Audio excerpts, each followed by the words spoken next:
big congratulations to the Superintendent Wilfred Chris Annan of the Ghana Prison Service. Yesterday, you marked 10 years together with your mates from Intake 22 at the Prisons Interdenominational Church at the Senior Correctional Center, formerly known as Bostal, the James Camp. And this is to say thank you to all those who could attend the program. Ghana Police Band, Ghana Prisons Band, Immigration Band, and Fire Service Band. The Reverend Dr. Natoma, Presbyterian Church Choir, Kanda, P.O. Box, yes, and then all others who came, CSP Sapon, and everybody else who came. Well, the Finder newspaper, Lance Minister markets Ghana's bauxite to investors abroad. Tripartite committee tasked to submit single spine review report in 3 months. Also, Fourth Republic democracy has been good for Ghana. Let's protect it. President Akufo-Addo. Okankwe South, MPP finally elects constituency executives peacefully. Well, the Ghanaian Times newspaper says $3.2 million required to equip Ho-Tech Teaching Hospital Cardio Center. 26,954 teachers promoted to various ranks. Also, policeman allegedly commits suicide. On occasion of 30th anniversary of referendum, democracy good for us. President affirms and urges Ghanaians to renew trust in the Constitution. Daily Graphic. Contrasting developments at MPP constituency elections. E-levy takes off Sunday. GRA banks telcos ready for implementation. Protect constitution against saboteurs. President rallies citizens. The Daily Guide. Atuasiam fights Capital Bank. Fire kills 2 at Kolebu. Democracy has been good for us. Akufo-Addo. U.S. affirms 2020 polls. And Bawumia touts government digitization feats. The Republic Press. UN Under Secretary General connects with spirits of African ancestors. Okay. CEO, oh, that's Merkuduka speaking there, spirituality and diplomacy put together. CEOs of state-owned enterprises don't do anything to deserve fat salaries, and Ken Thompson. He agrees with me, actually. If you are declaring losses, you don't deserve all the perks. Fuel station manager jailed 120 months for embezzling 398,554 Ghana cedis. Democracy good for us. Akufo-Addo. Chaos at Okankwe South as NPP delegates disrupt elections. And Bawumia optimistic about Ghana's next phase of digitalization agenda. The Ghanaian Observer says, let's renew faith in our democracy. Akufo-Addo charges Ghanaians. We're moving to next phase of digitization, and it comes with Okankwe South and all the others. Well, 13 pharmaceutical companies under 1D1F get 415.3 million Ghana cedis government support. The Daily Analyst, poor monitoring, FDA cut pants down. Confusion rocks MPP elections at Okankwe South. Ban on noise making takes effect May 9. Wakam organizes capacity building workshop for mining communities. And say no to coup mongers. Akufo-Addo. The Daily Statesman. Let's prove we are the best. Kate Jemfua to NPP delegates. Democracy has served us well. President Akufo-Addo and Bawumia. Next phase of digitalization and its impact. Well, that's what we have here on the front pages. My guest this morning, lawyer Abraham Amalba. He is the head of the NDC's legal team. He's also a member of the national communications team. And lawyer Kwame Jantwa is the man who sits atop the committee for political affairs at the CPP, the Convention People's Party. Gentlemen, welcome. Good morning. How are you doing? Good morning. Good morning. Good to see you, Council. Good morning. The guy who approached you and insulted you is a coward. He's a coward because I am of the view that such persons are intolerant and are not to be part of this political dispensation that we are experiencing, because you see there are divergent views, and if you think that somebody is not in your camp or is saying things against you, all you need to do is to use your brain power to try to convince that person that what we are doing, we are on the right path, but not to accost the person in town and attack him. But you see, this is symptomatic of the kind of leadership we have. The intolerance is a reflection of the kind of leadership we have. And I think that all well-meaning Ghanaians should speak up against such intolerance. And I think it's a bad thing for government appointees or government apparatchiks to accost journalists and start attacking them verbally. I think we have grown past that stage. We are about 30 or 31 years of our democracy, and this shouldn't be happening. Thank you. Council. Change of ideas, isn't it? It is. That's what politics is about. It is. But why didn't you mention the gentleman's name? I don't like to give some of them credit because most of them actually do it to get attention and to get, well, favor. So I don't like to use my platform to mention this. But he's not the only one. There are other journalists who have also complained about people who do same. And it looks as if they have left social media. They are now coming on the ground. Yeah, but that is dangerous, isn't it? It is very dangerous. When you have an election that can be quite contemptuous, if I can use that word, then common sense is thrown out of the window. And people prefer to use brawn to solve challenges, because it would have been great if he had engaged you in a discussion in front of the Momo agent, so that the Momo agent too can also contribute. Right. That is the beauty of democracy. In fact, the Momo agent was shocked. So I was engaging him, and then 2 customers came. So I stepped aside for him to do his business, and then, because he often has time. And then so he asked me, what have you done? I said, oh, I know him from school, but you were here. I've not done anything to him. So. And you didn't say that the gentleman was from the governing party? Well, I didn't tell him that. I didn't tell him that. You know, we've got to be tolerant of each other. If we're not going to be tolerant of each other, this constitution that the president was discussing yesterday will not work. Will not work. So, okay. Can you imagine if this were 2 political parties? Can you imagine if I was standing there and he came to accost me? Definitely. I'll retaliate. You won't let it slide. Yeah, I'll let it slide. Yeah. I'll let it slide. So we are brothers and sisters in this country, aren't we? Politics should not delve too much, well, partisan politics should not delve too much into some of the areas that can create, obviously, problems for us. Right. Can you imagine if he slapped you? What would you have done? I would have slapped him. Exactly. Yeah. And what would that have brought? Well, obviously, he can't beat me. Chaos. I have told them. Chaos. It shouldn't be like, you know, I shouldn't stand somewhere and affront an MPP person, or affront an NDC person. Yeah, there are so many things that the parties could do against themselves, but it shouldn't come to fisticuffs. It shouldn't. Well, anyway, Parliament has shown us so. Anyway, just also, good morning to you, Mr. President. The University of Media Arts and Communications Act was passed in 2020. You assented to it. As we speak, the UMAC, which is made up of the GIJ, Ghana Institute of Journalism, also the Ghana Institute of Languages, and NAFTI, do not have a council. The council depends on you. You have to constitute the council, Mr. President, according to the UMAC Act. And presently, the schools cannot take any major policy decision. That's where my problem is. And just last week, GTEC had to step in to get students of GIJ graduated. So undergrad and those who have done their MAs had to wait on GTEC to step in to get them graduated. That's not good enough. I don't know what is pertaining in NAFTI and GIL, but I can confidently tell you, last week, what I saw at GIJ, it suggested that it was GTEC that had come in to graduate the students, because it's been almost a year since they fulfilled all the requirements of the university to either end their degree or their master's degree. And I think that that's not good enough. So, Mr. President and Mr. Education Minister, this is an humble appeal. I've done it for 3 weeks, and I know that you listen. Please do, and listen and give them their counsel so that they can take major decisions. Council, let's begin from the MPP's corner. Yesterday, constituency elections happened. Okankwe South has been mentioned over and over again, and I feel sad about it because the man who first led Okankwe South, Nana Kumia, on the ticket of the NPP, very, very calm gentleman.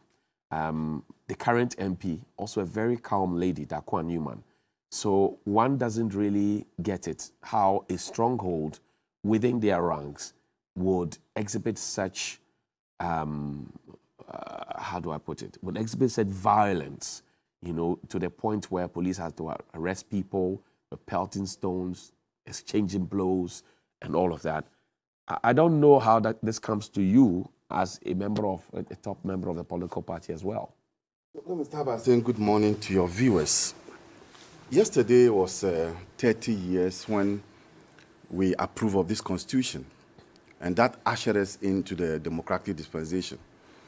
So if you are witnessing things of this nature, and like what you talked about, where the elections were characterized by attacks on EC officials, attacks on police, and then removal of people's names from the album, then you would want to find out whether 30 years on, after the approval of the Constitution, have we progressed or we are retrogressing? Because the acts that you are complaining of or you talked about are not democratic acts at all. Not at all. Yes. And so, but there is a certain trend that is happening in the MPP where violence has become something of a cherished commodity. And so you will not be surprised to see some of these things. Clearly, you have their constitution that stipulates those people who are qualified to vote. There's a constitution which states those who are qualified to be delegates at the conference. In the album. In the album. Now, the question is, when you do a cursory look at all the constituency centers around the country, you notice one particular thing running through, which is people's names have been removed. People's names are removed. And that is causing problems.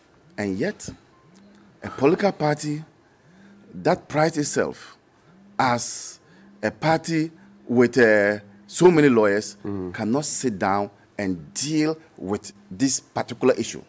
So what you saw yesterday was the snowball effect, the effect of all the gamut of complaints that were happening, that took place, and the party could not address all those things. And so you find yesterday in some constituencies, either the elections were postponed. That's right. Because there's an injunction, or there were attacks on EC officials, or there were, and indeed, one thing that struck me, and I was shocked, and I thought that this time we will not see it, because the last elections that they held, I saw it in Kumasi, one of the constituencies. You have a police officer casting his vote at the Okwake South. Well, the police has issued a statement suggesting that they are not policemen, they were dressed like policemen. Look, the police issued a statement to that effect. Yeah, I saw the statement. And said that they had been arrested.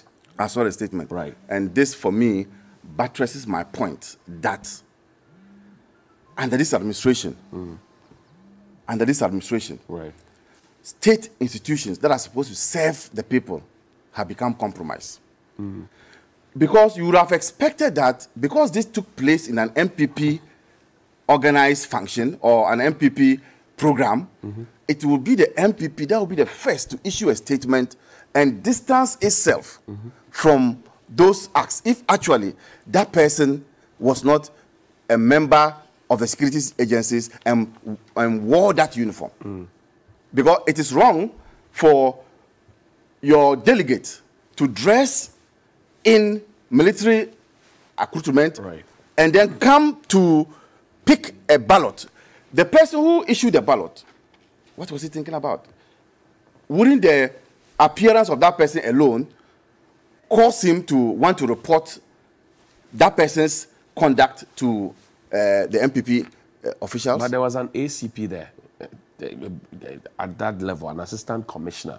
He was commanding the entire area, area with all the policemen there. Exactly. I'm sure they saw him going into the cordoned area to go and pick up his ballot sheets to go and vote. Yes. So why didn't they stop him? So they know the rules. Why didn't they stop him? So I see the statement.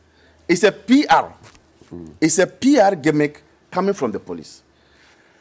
We as NDC have time without number complained about vigilante boys having been recruited into the security services. This is an example of it. Indeed, you on your various programs, you particularly, have had cause to complain about the conduct of these persons who claim to be national security people. Right. They hold their quota and announce to the whole world when they are going to buy food that they are national security. That's right. And indeed, you made some good observation. When we were growing up, it was difficult to even identify who a national security person was. It was not, you couldn't just go out there and tell people that I'm a national security operative. Today, those who are the national security operatives are the ones who are rather announcing to the whole world that, do you know me? I am a national security operative. That's right. So that detracts from the norm, from the protocols of the national security agencies. And I think that it is becoming one too many that this administration is allowing these vigilante boys to go haywire. The audacity with which they do some of these things is detracting from the building blocks of our democracy. I think the president, you've used them to gain what you want. It is about time you are exiting. It's about time you deal with the vigilante menace, particularly those who have been recruited into the national security. So, but how does it go? How does it do that if that situation really persists? How does it do that? look, the president should do an audit of all those who were recruited into the system and to find out, because most of these people have no qualification. In fact, I'm told by a banker friend of mine, that for the first time they are seeing police people, police personnel, come into banks and cannot sign, but they thumbprint and take their salary. Somebody told me that they ask people to sign for them, actually, sometimes. That's another one. Maybe this will be APSA. No, yours will be. So this is why I'm talking about the tabletop, payments. To them. Yes. Like some small allowance has come. Exactly. Exactly. They can't sign. Yes, so it buttresses my point. My friend who told me, a banker in Ho, they come and now they thumbprint. But we know that the basic qualification is somebody who is elected. That's right. And so, what are we doing to this nation? Aren't we, under this administration, chipping away the building blocks of our democracy? And this is happening under the tutelage or the leadership of a lawyer.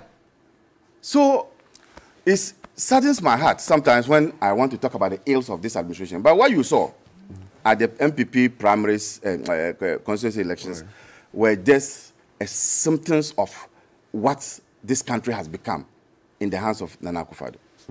Council, we're 30, but here we are. This is what we're seeing. Johnny, can you tell me, or I need to understand the reasons for such actions? And hold on, please. We still don't have a rep of the NPP. We invited the NPP, but they have not shown up yet. So when they do, we'll afford them a chair to also speak their side of the issue. Sorry, sir. Can you tell me the reasons why this is happening? Can you tell me why certain delegates' names should be taken out of the album? What is the reason? And where is it heading to? You see, within the MPP, unfortunately, they are beginning to create a Kufuor gate and an Akufo-Addo gate. Kufuor gate being Allen's side, Akufo-Addo gate being Baume's side. Right. And this is just constituency elections. Can you imagine what can happen when they go for their flag bearer elections? And it should be nipped in the bud. It should be. Look, I just watched your clip on a policeman slapping somebody. Yes, he slapped the suspect. We spoke about it this morning. How? One of the policemen had to pull him away because he realized that the cameras were around. So can you imagine what happens in police stations? Why would you do that? Yours is to do what? Bring peace. Why do you slap? Do you have the right to do that? Is it inscribed in the police code that a policeman can slap some, irrespective of it being partisan politics? And he was handcuffed, actually. Yes, the gentleman was handcuffed. Yeah. Why? And what is it that is creating this kind of atmosphere? Who gains from it? Definitely, there must be some value chain that is creating this kind of ruckus in the constituencies. I don't think it is something that we should entertain. We are celebrating what? 30 years of our constitution, according to the president giving a statement on it. The president seems to be keen on the constitution. He's abolished July 1st and brought in Constitutional Day. So it means he's quite interested in the Constitution being that document that everybody follows. What is happening in the constituencies isn't a part of the Constitution in terms that everything should be done, you know, in a rightful way. I mean, what's democracy about if we can't practice it in some kind of decorum? I think something should be done by the MPP party, and I was expecting, if for nothing at all, my good friend Samoa would have brought out a statement yesterday indicating what would be done, indicating the fact that it isn't the norm for the MPP to do such things. But we haven't heard anything. Well, he said my fear is the MPP elections and even the general elections in 2024. This is the seed that is being sown. And I don't think it augurs well for anybody. I don't think so. So yesterday, two officials of the MPP, Mr. Nemaku, Director of Elections, and Yabobia Samoa, also the Director of Communications, had indicated that on the first day, these things are bound to happen because of some of the confusion that may rock. They anticipated that some of these things, people's names missing from the register, the album and all but of that. Is it acceptable? Is it acceptable? And don't you make sure? And the date for the constituency elections was set. All right. Everybody knew about it. So don't you make sure that even if you expect it, it is minimized? And I heard some of the delegates saying that some of the people who even came to vote or were put forward were NDC members. Right. Someone said she lives in the house with that particular individual. I mean, how can that happen? How can that happen? Maybe, you see, and sometimes I blame the media. Maybe this two-party state thing we've got is not working for us. And we should open it up better. And yes, the other parties should also pull their weight to make sure that the people can trust that, you know, they are equally effective in terms of governance of this country. Because it looks as if the two-party state thing that we have, you know, foisted, you know, in this Fourth Republic seems to be bringing up so many things that aren't right. I mean, look at Parliament. Look at what happened in Parliament. If there were a third party, do you think such a thing could happen? But then again, 30 years on, our NCC, how potent are they in trying to bring this third force that you talk about, or if you like, other parties? Because since 1992, the electoral records will show that the other parties, apart from the NDC and APP, are not able to even make 10% of the total votes, even though we have had up to 72%, which is one of the highest in the world in terms of electoral voter turnout. How do we draw the NCC in to ensure that people are awakened, people are conscious enough to know that they are not stuck with NDC and MPP? The NCC have a responsibility, but I don't think that responsibility is wholly on the necks of the NCC. I think that responsibility is wholly on the necks of the smaller political parties, so-called smaller political parties like mine. Ghanaians buy by taste. They don't buy by sight. So if they realize that the political party doesn't seem to be on the ground, forget it. Can you imagine if the CPP today had pickups, branded CPP, driving all through the country, what would people say? Hey, CPP, but do you have the money? No, I'm just giving an example. Just giving an example. Right. The CPP has one of these state transport buses, branded CPP, going around. What would people say? Hey, it looks as if they are coming up. Oh. People don't use content. People use sight, unfortunately, with political parties in this country. And they expect us to show that we are ready to govern. And I'm telling you, if the smaller parties, especially the Nkrumah's groups, if they are able to come together and show that we are better than these two, you will see the change that Ghanaians are looking for. Okay. Yes? Do we have the money? We don't need the money. If we show that we can do it, the money will come. If we show that we can't do it, nobody's going to invest in it. I hear you. But Johnny, you know that after the Ayawaso West Wagon incident, political watchers were of the view that having put up a commission of inquiry that came out with recommendations and people were asked to be compensated, they were of the view that that will be the last incident that will be observing. But it's becoming clear that we are beginning to even see more of such barbaric behavior coming from the ruling government. I don't know whether the MPP of the past it's no more the MPP we have today, because the Daroches, you know, those who led the party at that time will not sit down and these things will be happening. And it saddens my heart that we have a situation that there's a president who is a lawyer and these things continually happen under his watch.